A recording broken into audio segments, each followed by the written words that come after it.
being a spirit in a physical body is a different environment than being fully in spirit. We should consider being in a physical body a blessing and a necessary element in our growth and development as a human. In that regard, there are times when we may, and I'm asking for them to be a little bit, they're showing me a brain. There are times when our physical body can override our spiritual growth. If our behavior reflects our spiritual growth and development, what happens? They're showing me that brain again. What happens when our prefrontal cortex goes offline? What happens when we're overly tired, when we're hungry, we're back to the physical survival again. When those things happen, by design, we fall back into survival. That's where our physical instincts override any of the deeper, higher spiritual, for the most part, I should say. We can learn to override our physical proclivities. Good heavens, where did that come from? I'm sorry, I'm laughing over some of the words that come up here. Who would think?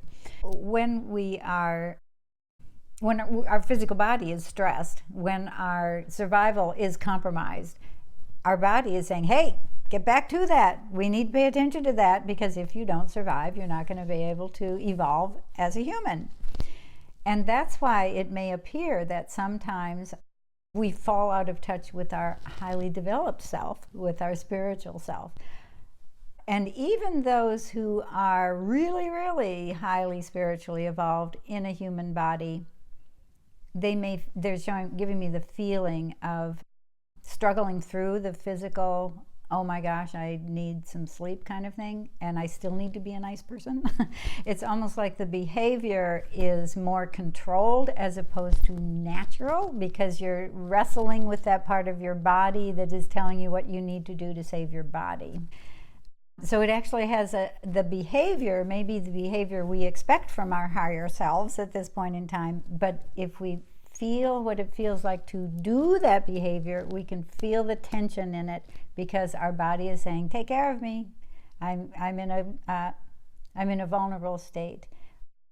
So in other words, we should not beat ourselves up for not responding in a way that we normally would on this higher evolved level, or for feeling like, oh, that was an effort, that didn't feel natural. We should simply recognize that situation as our body needs help at that time. Our attention needs to be on our physical self.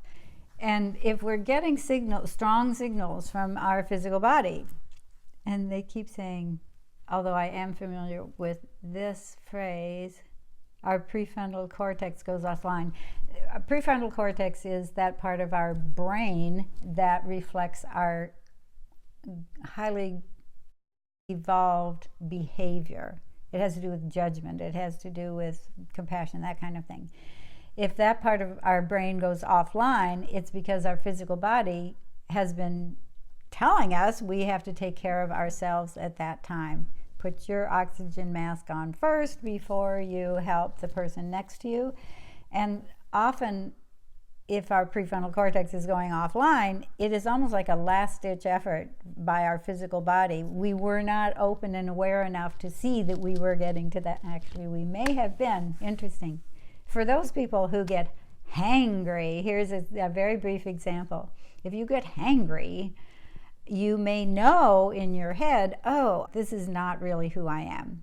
Well, the hangry part is because you could have been aware that you were working toward, you needed to take care of your physical body by eating. You kind of ignored that out there, so your body being hangry is saying, and here's where we are now. Just realize all that experience is to stay open. To stay open. It just feels like much more open. It's like stepping outside of ourselves, being aware of what's going on in the moment. Some of that awareness of what's going on in the moment can be to detach what's going on in my body. What is my body trying to tell me? good practice, apparently, so that we don't get to the point where our body is finally taking the 2x4 and saying, pay attention to me and I'm going to make you do it.